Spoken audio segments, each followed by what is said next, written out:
My name's Tess and I'm a project manager at Libraries Connected. Thank you everyone for joining us for this afternoon's webinar, which is on supporting library users to access eResources via the Libby app. So we have representatives from OverDrive here today, and they're going to demonstrate how to direct library users to the Libby app, how to use the service, and where to go for more support and training. We are recording this session, so if you don't want your face to be shown, then please just turn your camera off. But you will be able to share this recording after with your colleagues if you think it's helpful. Yes, so I'll hand over now to the OverDrive team, who will be starting off with an introduction of the team. Over to you. Thanks, Tess. Hello, Scott Smith speaking here. Just let me share my screen quickly and then get started.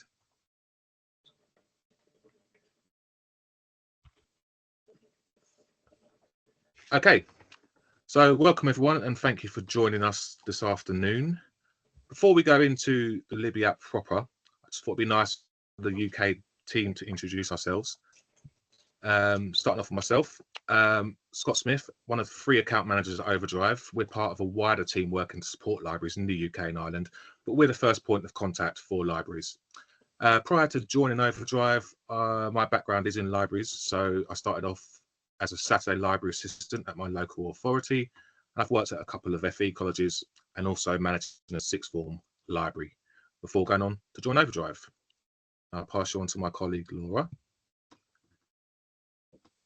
Hi everybody, I'm Laura and I've been with OverDrive since 2023, so I'm fairly new. I look after the accounts in Northern England and Scotland. I previously worked for about a decade in print book publishing, so I did a bit with ebooks, but it's really nice now to be working with digital reading apps and working with our communities in the north of England and Scotland, and working out how we can best support the local library authorities we're working with. So a fun fact is that I've spent more time in my tent so far this summer than I have in the house, which is a bit silly really, given that I'm paying rent on the house and the tent is very cold and damp and the house is very warm and dry. But I'll pass on to Lorraine now so she can introduce herself as well. Thanks, Laura. Good afternoon, everybody. I am Lorraine Pethick, the account manager responsible mainly for partners in the southwest of England, Wales and Ireland, although I do also look after the authorities that make up the SELMS consortium. I've worked for OverDrive for almost 4 years now, and prior to that I held a similar position at WF House for almost 5 years before OverDrive acquired the business there. I've probably met quite a few of you who are on this session today. We've had Zoom or Teams meetings or face-to-face. Those of you that have in the last few years had a Zoom or a Teams meeting with me will know that I always have a fluffy little sidekick with me, my dog Jeannie. She is sat on my lap. I'm pretty certain before the meeting is over she will have made an appearance at some point. So don't be alarmed if you see a fluffy little face pop up, or we'll still hear some strange panting noises. I assure you it's not me, it is my dog. Right, so I'm going to turn my camera off a second so you don't have to look at me, we can focus on the presentation. So I'm going to start by giving you a bit of an introduction about what is Libby.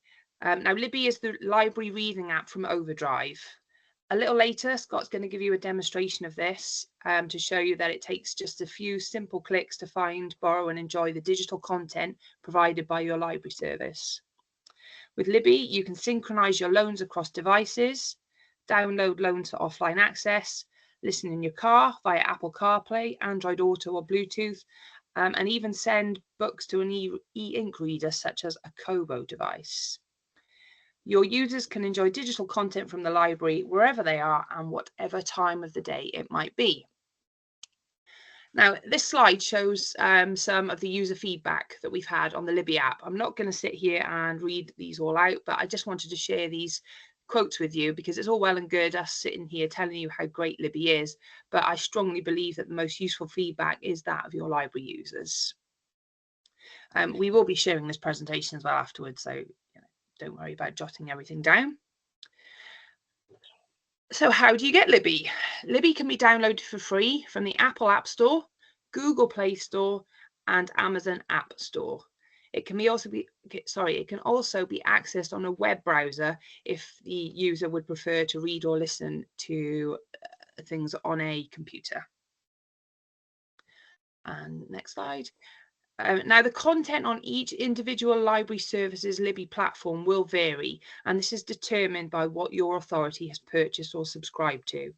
It may well be that all formats are included, so that's ebooks, e-audiobooks, magazines, comics, newspapers, and streamed video, or perhaps it's just magazines or audiobooks. I really would recommend making yourself familiar with the formats that your library offers on Libby, therefore putting yourself in the best position to support your borrowers.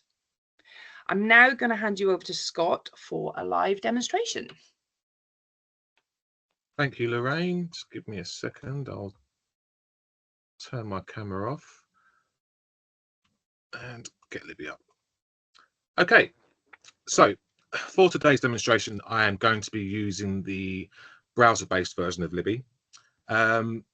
All the functions and features you'll see are the same as they would be in the app. There is a few slight differences, but we'll talk about those when we come across those. But yeah, generally functions and features are the same in the browser as they would be in the Libby app. So when a user has downloaded Libby for the first time, this is the screen they'll be presented with. Libby will ask them if they have a library card. If they don't, they could just say no, and then Libby will help them find their nearest library and link them to instructions on how they can obtain a card. But for today's demonstration, I'm going to tap on yes, because I do have a library card. So the options you'll see include copy from another device. This is more for returning users. So if someone has a new phone or a new device and they want to copy all that information onto it, rather than having to log in again for the library card, Libby can just give them a 6-digit code and it will simply transfer all that data across. Particularly useful if you have multiple library cards set up in Libby, which is something you can do. If you live somewhere, have a library card for that authority, work elsewhere, you can have multiple library cards uploaded onto Libby. For new users, there are a couple of options for signing in and finding your library. So we can have Libby guess my library. This will pull up a map, and then I can click on my closest branch and sign in that way. But for today, I'm going to search for my library. So I can just type in my library authority name, hit search. Now, Merton Libraries are part of the library consortium. That's why I'm seeing the search result here. That looks correct to me. I'm going to tap into that. So now I'm into the library collection, but before I can do anything, I need to sign in with my library card. So I take the sign in option. Again, we're part of a consortium here, so it's going to list all the libraries that are part of that consortium. If I was a standalone authority in Libby, I wouldn't see this. I'll just be linked straight through to my login page, which you'll see now when I tap Merton. There we go.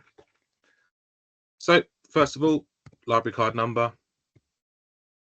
Tap next. My library requires a PIN, so I'll put that in also. And that's me logged in. You only have to log in once with Libby unless you remove the card or log out. So there's no need to log in each time you want to borrow a book.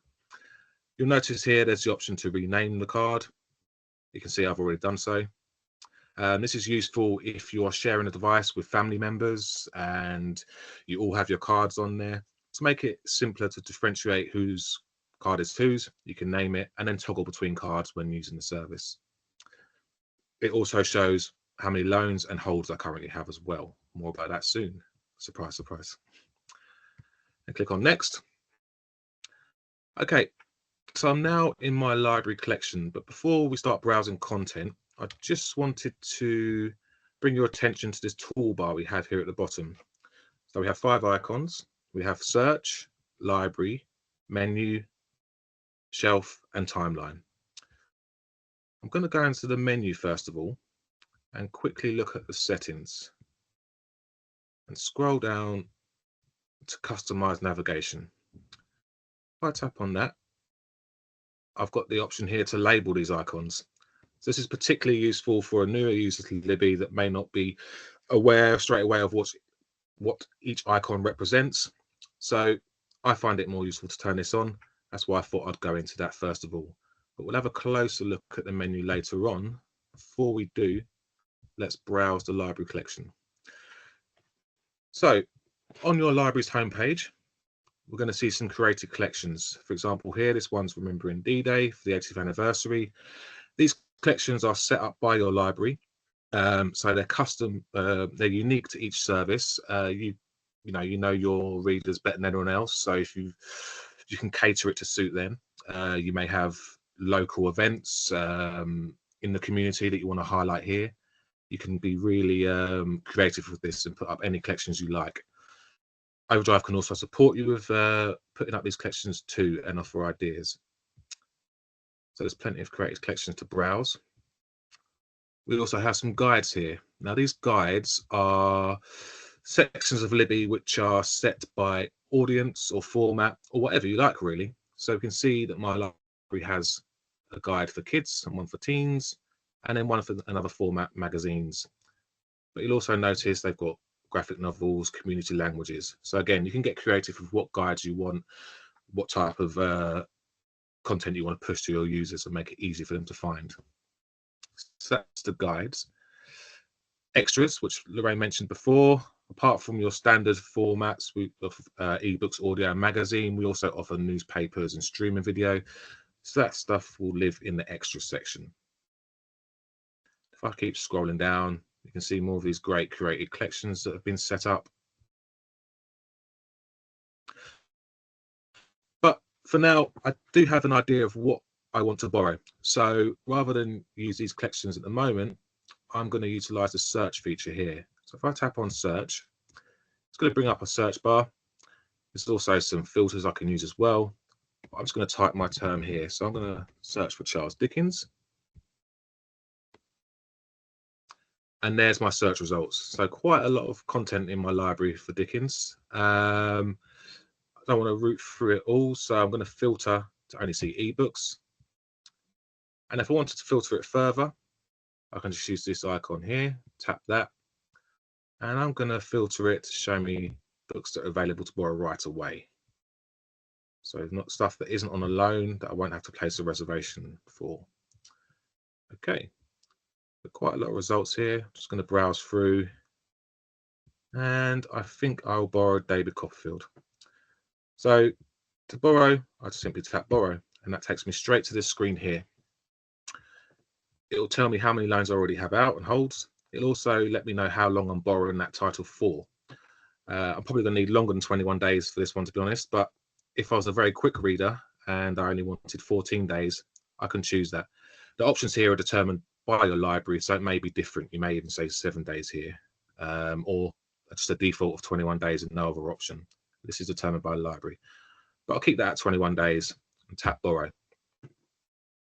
Now this is the first sort of slight difference between the browser version and the app. So if I was using the app right now, I would see the option here of downloading the title for offline reading, and you can set that to suit you. So it may be that whenever you borrow a title, you want it to download automatically. You can set that.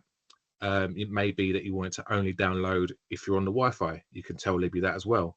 Or you can say, I want it to download using data, but only if the book is of a certain size, less than a certain amount of megabytes. You can do that too. The browser works slightly differently. So that's what I bring that to your attention in case you're sort of doing a demo along at home or in the office. So I'm going to go straight in and start reading. So open the book.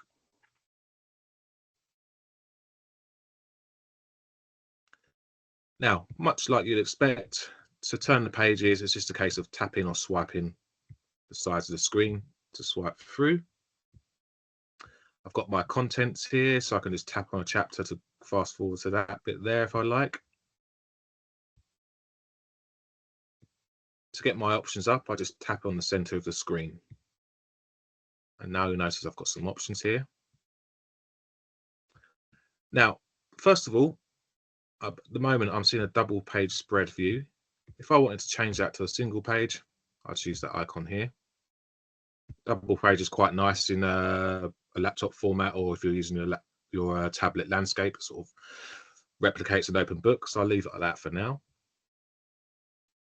Next option I've got is my text settings. So from there, sorry about that, I can manipulate the text to suit me. So I can change the size.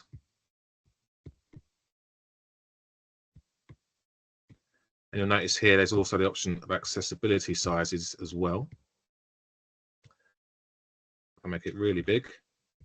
I can also change the background color.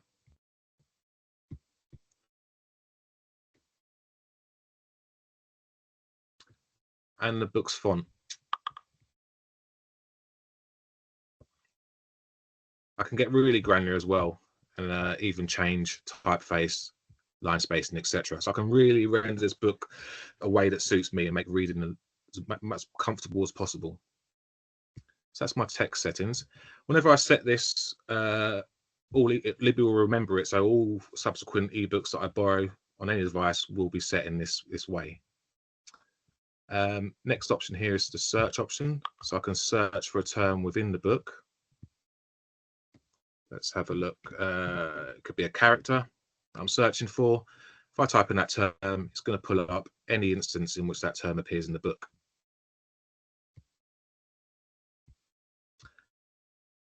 Next, we have bookmarks. So to place a bookmark, you simply just tap in the right-hand corner of the page, and it will place a bookmark for me. All my bookmarks will be listed under this section here. So you can see there. If I'm reading a book and I'm unsure of what a certain word might mean, I can simply tap and hold on that word, and then it gives me the option to get a definition. I can also highlight that word as well and find other terms, other instances that word is used in the book. So I've highlighted that word here. If I tap on the center of the screen, look at my bookmarks, my highlights will also live here as well. Tap on the center of the screen again, and you can see my progress bar here. So again, there's those bookmarks and that highlight, and it's letting me know how far along the book I am. So I'm currently on page 22 of 2000. I might find it a bit easier to just switch that to percentage, and that'll simply by tapping on it, I can toggle those. If I ever want to go to the contents, I just tap on the contents there. Okay, so that's my ebook reader functions. I'm now going to go back, and I'm going to go back to the library and utilize some of these great created collections we have here and have a look at an audiobook. Scroll down and browse. I'm going to go into this Windrush collection here. Now I'm after an audiobook, so again, I'm just going to set that filter. Gives me less results to look through. And once I've found one I'm interested in, I can tap on that book's cover. Now, when you tap on the book's cover, you didn't see this earlier with ebooks, I went straight into borrow, just to show you how quick it is to actually find a book and borrow it. When you tap on the book's cover, you'll be taken to this information page where you've got a bit of a blurb about the title. You've got some reviews here that you may want to read and some metadata here. For this audiobook, it's also telling me it's available as an ebook, which is quite useful. Obviously, you've got an author there. But something that's great about audiobooks is it's telling me who the narrator is. So it may be I'm fond of a particular narrator and I want to search for that narrator, I can do. Or if I've just borrowed an ebook, an audiobook, and I like the narrator, I can just tap on their name and it'll take me to any other books by that narrated by that person as well. So that's quite a nice touch. Scroll down and there's similar titles as well that I might be interested in. I want to scroll back up and have a look at the options we have here. So this book, unfortunately, isn't available to borrow right away. Somebody else has it. Licensing models work slightly differently. Some books are concurrent, some aren't. So with those ones that aren't concurrent use, I'll have to put myself on a reservation queue. So that's why we're seeing place hold here rather than borrow. I've also got the option to play a sample and to tag.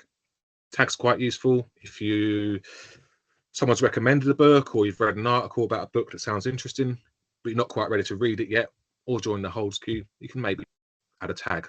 So I've got one set up here ready to read, and I can just tag that. And you can see there, it's updated the information there. But before I commit to placing the hold, I'm just going to sample it. And that will give you an idea also of what the audiobook player looks like. So I'm in sample mode now, and it's the same as what you'll see if you've borrowed an audiobook and you're about to listen to it in full. I've got the book jacket here. There's my play button. I can skip backwards and forwards. I won't play it now because sometimes it can be a bit strange playing audio through a Teams meeting, so I'll just leave it at the moment. But I will go through what features are available to you. So in the top right again, same as the ebooks, we have your options. First of all, there is the playback speed. So you can set it at a speed that suits you. There's some default ones here, but you can also fine tune that as well. If you want to go really fast, you can go up to ×3. Let's put it back to normal. Again, any settings you put here, Libby will remember them for subsequent audiobook loans. This crescent moon here represents your sleep timer. So if you listen to audiobooks in the evening before bed and you don't want to drift off and leave it playing and it's playing for hours throughout the night, you can set a sleep timer. So again, we've got some default options here, and there's the option to fine tune. Similar to the ebooks, the bookmark section is here, and to place a bookmark, we will just tap this icon whilst listening to the audiobook. I've done that one earlier, and that will place a bookmark for me. If you did want to highlight a certain chunk of a book, say you're using the audiobook for educational purposes and there's an important scene that you wanted to highlight the whole scene, you'd use the same bookmark icon, but you'd hold it down while the book is playing, and that would highlight the whole section. And in your toolbar at the bottom, in your progress bar at the bottom, you can see my progress, my bookmark, and anything that's highlighted will be shown here as well. I would do it live, but it would involve actually playing the audiobook, so I'll leave that for now. But that's all your audiobook features. So I'm pretty happy with that sample, and I am going to place a hold on it. So if I tap place hold, again, we've got my number of loans and holds, but here we're now seeing the waiting time for that book. So this is quite a popular book. So there's a 5-week wait. I can see there are 3 copies in use and 6 people in total waiting. So that 5 people wait is a guesstimation. You know, someone might borrow this book and listen to it within a couple of days rather than use the whole 21-day loan period. So I might get it a bit quicker than that. So this is just a guess. So once I'm happy, I can place hold. And that's that done. So where do all these holds, loans and tags live in Libby? Let's go back to the home page, so we're at the start again. Well, I can find those on my shelf. So if I tap on shelf, in here we've got some recent activity. There's the magazine rack, more about that in a second. But for now, I'm just going to go to the top and look at my loans. So in my loan section, we've got David Copperfield, which I just borrowed. Tells me when it's due, tell me when I borrowed it. And I've got some previous loans here. So if I ever wanted to return a book early, I simply tap on Manage Loan. And then there's the option to return early. Return loan. And for that good deed, Libby has given me a bunch of flowers because that particular book did have someone else waiting for it. So they'll be pretty pleased they're going to get that a bit quicker than they maybe thought. I'll go back to my shelf. Here's the David Copperfield book that I borrowed earlier. Again, if I tap on Manage Loan, and as I said, it might take me more than 21 days to, read this book. So I'm going to think about renewing it. Well, because I've only just borrowed it, it's not going to let me renew that loan. I have to wait until 3 days before the due date before I can think about renewing anything again. So once that is near due date, I'll have that option to renew. That's your loan shelf. Next to holds, if I tap on that, we can see the book I just placed a hold on. Again, there's the option to play a sample, and again, the manage button. So I'm going to tap on manage hold. From here, I can cancel that hold, but I can also see the option to suspend it. So suspending a hold, what does that mean? So if I tap on that, I can move this here to a time scale of my choice, which means the book will not be delivered to me any sooner than what I've put here. So if I've got a big queue of books that I want to read or listen to, and it's coming to the point where this hold is going to be allocated to me soon, but I'm not going to be ready for it, I can suspend it. This means I'll still keep my place in the queue, but it's not going to get delivered to me early and just sit on my shelf, and I might not get around to reading it. So I do have the option to suspend it. I'm going to suspend that for an extra week. Go back to my shelf, holds, manage hold, and you can see it's suspended there. And I can also cancel the hold from here as well. So I'll do that now. The next feature that we spoke about, which would appear on the shelf, is your tags. If I tap on tags here, you can see the to read tag I mentioned, and Fire Rush is in there. Okay, so when I first went onto the shelf area, we saw a section called Magazine Rack, which you can see here. So this is the perfect point to segue into magazine borrowing. So I'm going to go back to my home page, and I'm going to take advantage of one of these really useful guides that my library has set up. I'm going to tap on magazines. And in here, I'm going to see strictly magazines. Now, my library has put a collection here of the top UK magazines, so popular in this part of the world. We've got new magazines. So one on prog rock there, one of my guilty pleasures. But I won't punish you by going into that. Section by theme or subject. So we've got the great outdoors, art and architecture. So from here, if I'm interested in reading a magazine, I can just tap on its cover. Let's go for this one. And again, I've got some information about the magazine. If I scroll down, I've got back issues here. This back issues depend on the title itself. So some may have a long stretch of back issues going years. Some may only go back a few months. It all depends on the title. But if I scroll back up to the magazine and I want to start reading, I can go in straight away and open that magazine.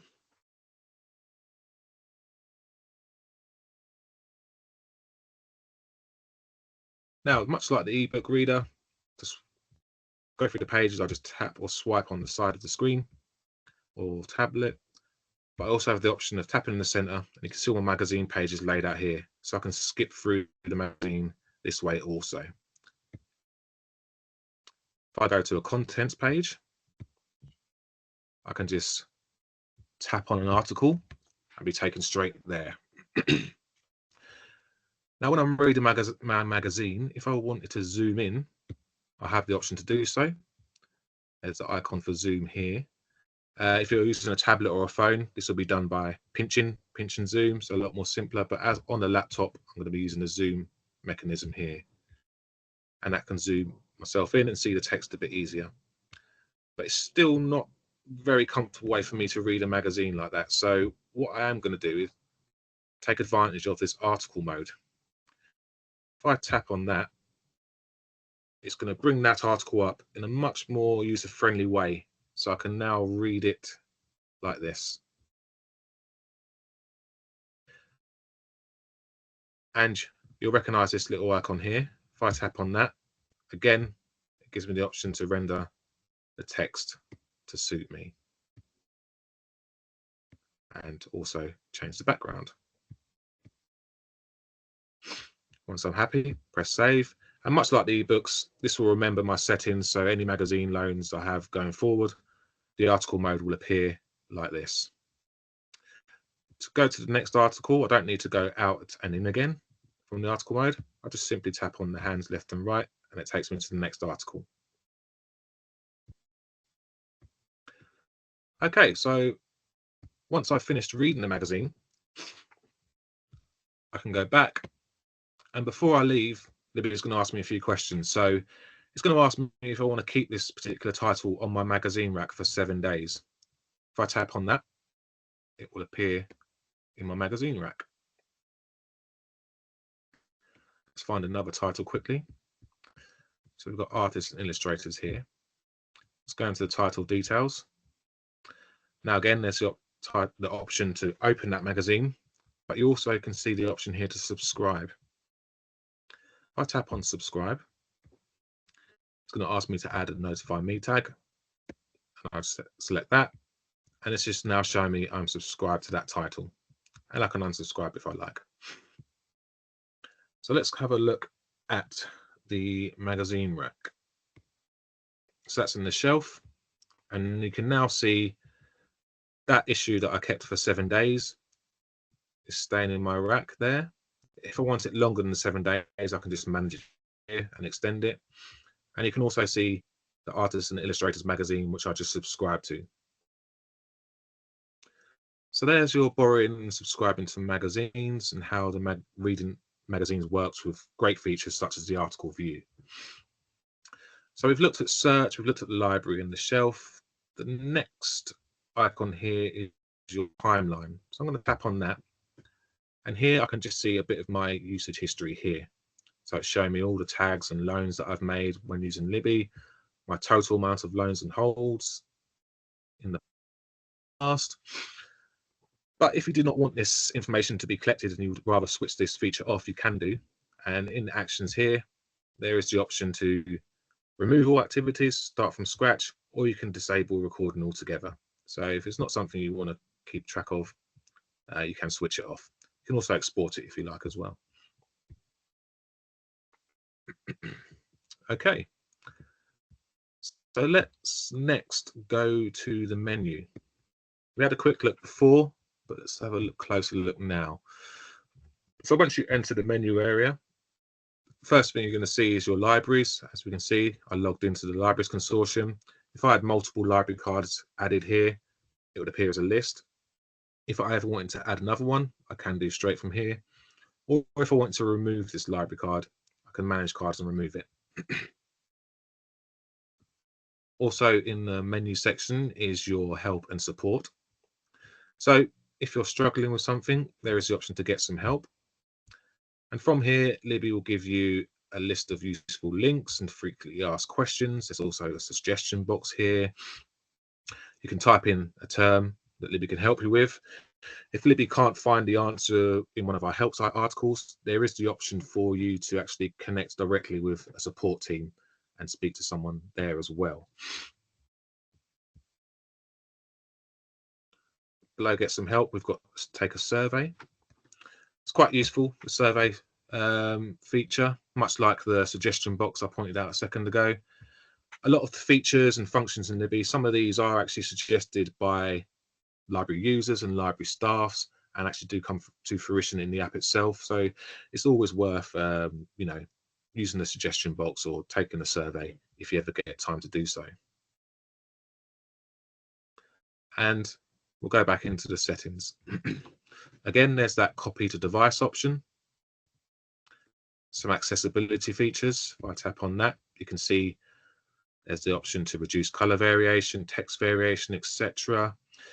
If I was using a tablet, there's a few other options here that I can adjust, such as haptic feedback, etc. Something that's not relevant on a PC. So that's the final difference you'll have between the app and the PC version I'm showing you now.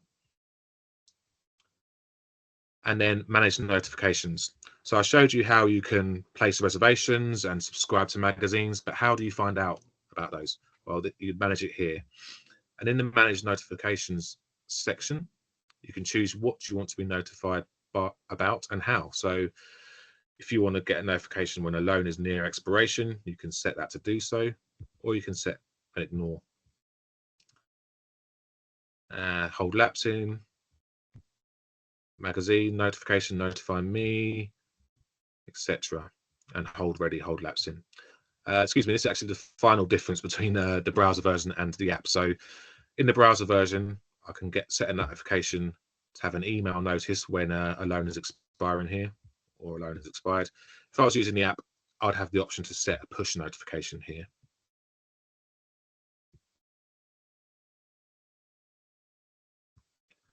Okay, and then back into the customize navigation feature. Now, we talked about labeling the icons, which is really useful, but you may have noticed when I've been doing this demonstration that the last title I've read always sits here at the bottom of my screen, and I can choose how I want this to behave. So It may be that I want it always to be visible, so I can dive straight back into my latest read, or I may want to hide it when I'm scrolling, or only have it displayed when I'm in my shelf area. So you have freedom to adjust that how you like. Again, another feature which is making the app work for the user, making it more user-friendly, and giving you full customization of your reading journey.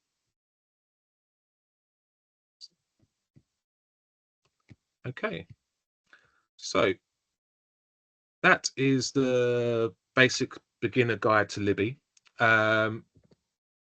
What I will do before I hand you over to Laura is show you a more recent feature that's been added to the app, and that is how users can give recommendations of titles that may not be within the collection. So if I'm searching for a title, particular title that I really want to read, I'll do a text search. Let's go for the author I mentioned in my bio slide. Go through the search results, and I've read all these. I'm not finding the book that I'm looking for. I can filter it here using that filter button again and put on a deep search. And if I do that, it's going to show me books that my library hasn't purchased, my library doesn't own, but I would like to be notified if they do purchase a copy. And I can do that by finding the title and setting, similar to the magazine, a notify me tag. Now, what that will do is if the library does purchase that book, I will then get a notification and I can go in and borrow it. So this is a great way in which your users can give you their thoughts on what they might want the library to purchase. Okay, so that is Libby. What I will do now is hand you over to my colleague Laura. She'll talk a bit more about promoting it and a bit more about how you can find out more about Libby. This is a beginner level demonstration, so for some of you returning users, you may be aware of it, all the features I've mentioned already, but hopefully there's something new there for you too. So let me just get the slideshow back up and I will pass over to Laura. Great. Hi again, everybody. So although many of your patrons will know about Libby and be using it already, there will likely be others who need a little more encouragement to discover what's there. And we can support your outreach efforts in branch by providing printed materials which showcase the OverDrive services that you're offering to your patrons. So these can include generic Libby goodies, so things like badges, stickers, and bookmarks. But we can also customize these for different formats. So we can have special materials for ebooks and audiobooks, for example, or things for magazines, things for newspapers and comics, depending on what you have. And if you have video streaming on Canopy, we can have resources for those as well. We can also highlight certain audiences, such as ebooks for kids specifically, or magazines for foreign language speakers, because a lot of our magazine collection is available in different languages. We can also include step-by-step instructions for how to access Libby, so you can have a bookmark with step-by-step instructions for how to log in. We also can put QR codes which link to the app, as you can see on the top right there. That's an example with a QR code. And we can also tailor these to your specific library service by adding logos or custom text or text in other languages. So if you're a library based in Wales, for example, we can have text in Welsh. So just contact your account manager to request these or to find out what's actually available. And it's a good idea if you can give us an idea of quantities, and then we can ensure that all of your branches have the materials they need. And when the materials arrive, be sure to make them available at the front desk and in communal areas. You can also hand them out at events or include them in a pack for new patrons when they sign up for their library card. Another really nice thing I've been told from a library partner I work with is that they give Libby badges to all of their front desk staff, and then the patrons know that they can go to those people with questions about Libby. So that's a nice way of making use of the physical materials. So next slide, please.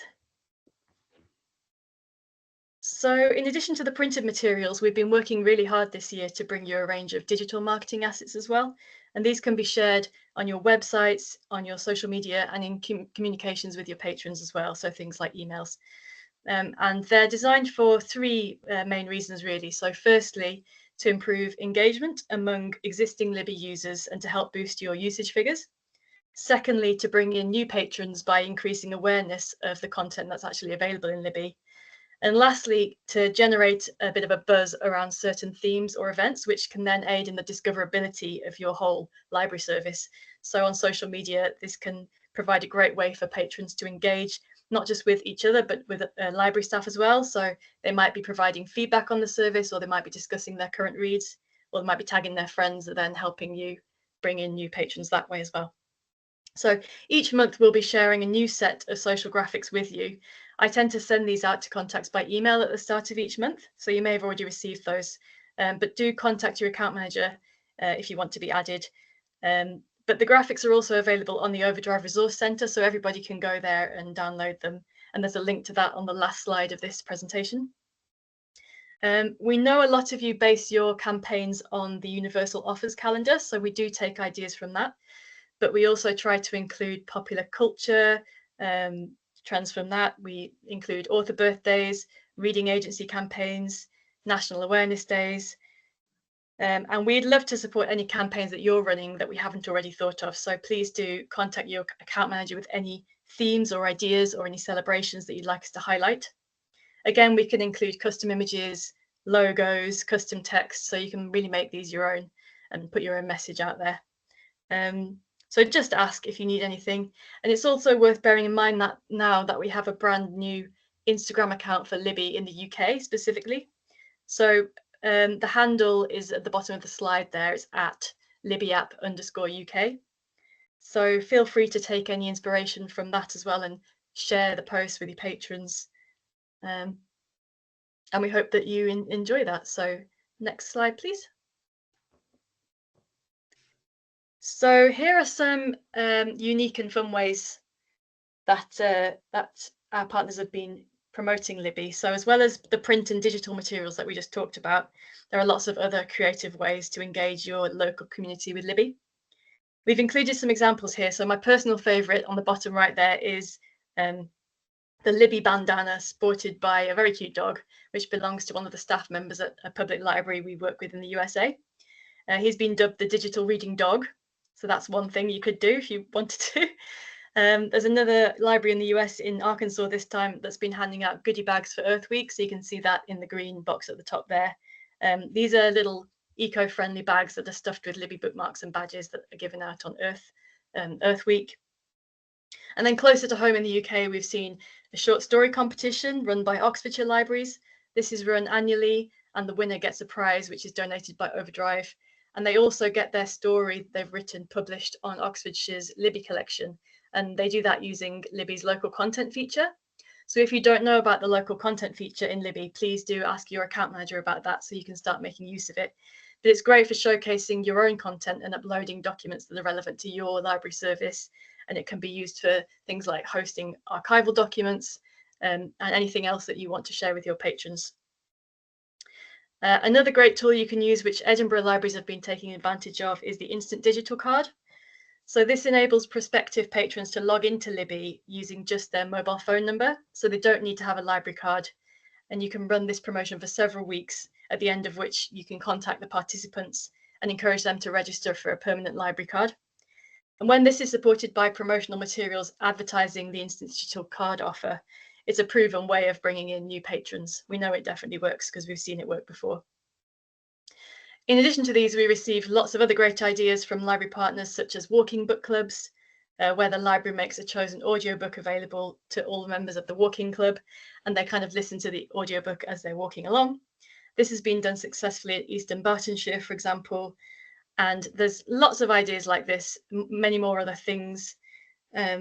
So for more ideas, it's a really good idea to register for our OverDrive seminars, which we're running later this year. We'll send out more information in due course, but in those seminars, you have the chance to share best practices and brainstorm with other library authorities who may already be doing these things, and you can just kind of share ideas.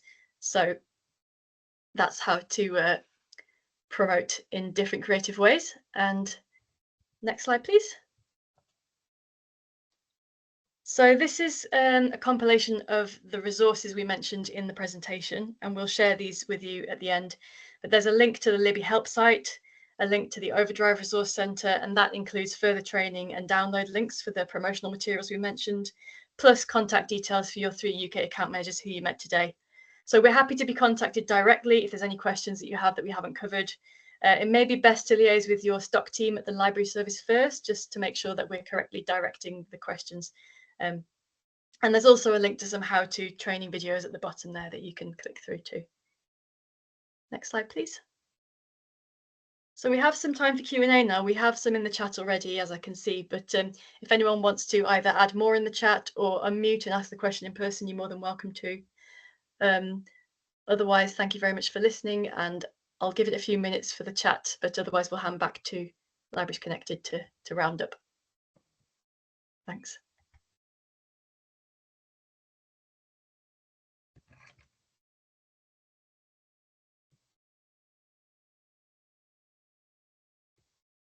Looks like you've done a great job of answering the questions as we've been going through. And what we can do is kind of pick up those questions and answers and put them into a document to share after this meeting, if that's helpful. Were there any further questions from anyone? If not, I will just say, oh, here we go. Verification messages. We get a lot checking with us that they can still use, but I can't see how they're triggered. Okay. Verification messages. So is this when sometimes Libby will ask the user to verify their card, even if they've logged in, they may go to borrow something and a verification message comes up. This is all to do with Libby talking to your LMS.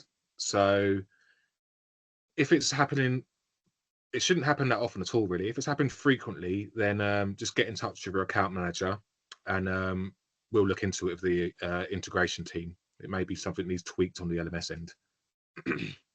Thank you. So how does borrowing and subscribing work with magazines? Are there limits? Okay, yeah, I should have mentioned that actually. So you would have noticed a library can set limits for the amount of ebooks and audiobooks people can borrow. For magazines, there is no limit at all. So yeah, magazines are all unlimited simultaneous use. So you can borrow as many magazines, subscribe to as many magazines as you like, and you'll never have to set a reservation for a magazine. They're always available. So if a borrower loses their card and we issue a new one, they have problems logging in. Okay. Again, this is something I'd recommend. Let me turn my camera on actually. I'll see if I've got this on. Speaking to your account manager about. So if a borrower loses their card, they will need to have it merged. So their new card number will need to be merged with their old card number. And that's done in Marketplace. So whoever's responsible for the OverDrive account on the library's end can do it themselves, or they can send their account manager an email and we can merge them. So yeah, I'd recommend get in touch with your account manager and it can be easily rectified. Thank you. You showed some promotional materials there. Do you have any ready-made social media assets for libraries to use? Yep. What Laura spoke about before showed an example of some social media assets, and included in the follow-up materials, you'll get some links to our resource centers where you can go in and download some graphics, etc. anytime you like. You can also get in touch and ask for custom stuff as well. Brilliant, thank you. There's a few questions about restricting a child's access to adult collections. Yeah, I can take this one. So by default, content on Libby can be borrowed by all library users.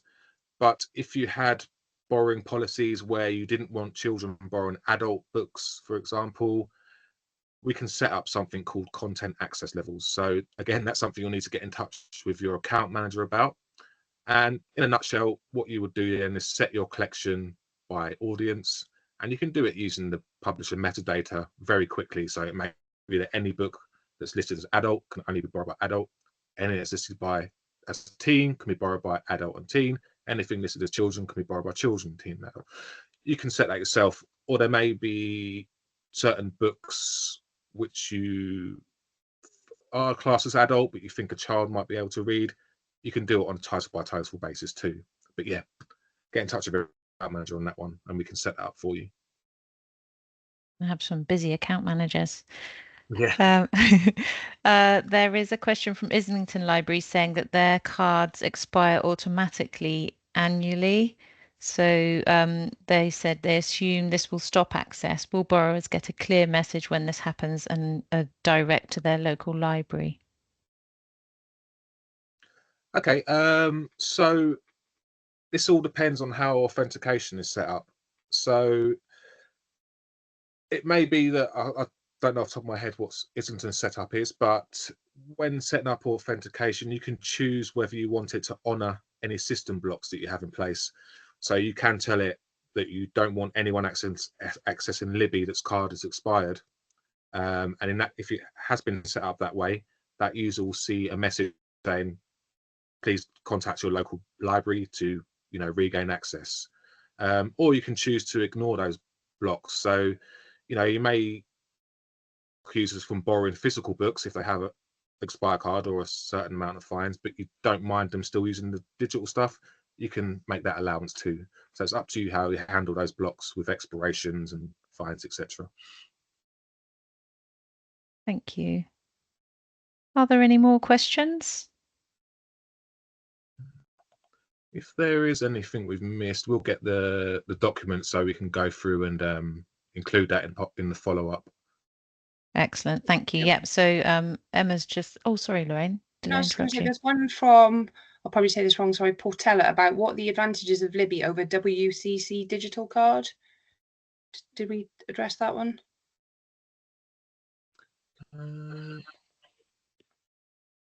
WCC digital card. I'm not certain what that is actually. Is that Westminster County Council?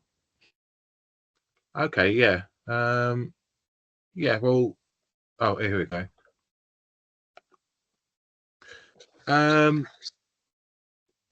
Well, Westminster have a Libby collection which can be accessed by Westminster County Council users, City Council users, sorry. Did you want to elaborate on that question?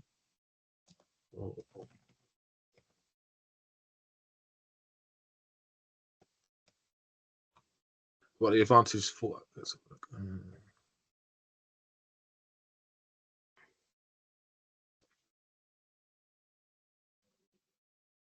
It's Westminster City Council Libraries. Yeah, okay. If Esther, did you want to elaborate? Otherwise, we can pick it up outside of this.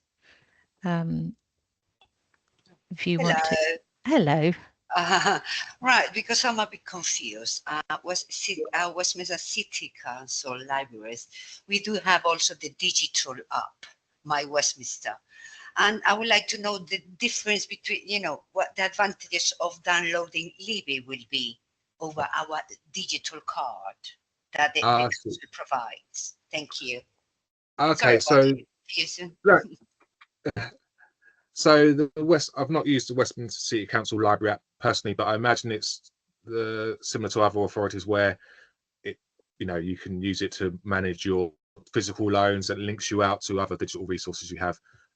So it's good, but from that Westminster City Council app, be taken to Libby, and that's where you would read and borrow content. You wouldn't be able to do it directly in the Westminster City Council app.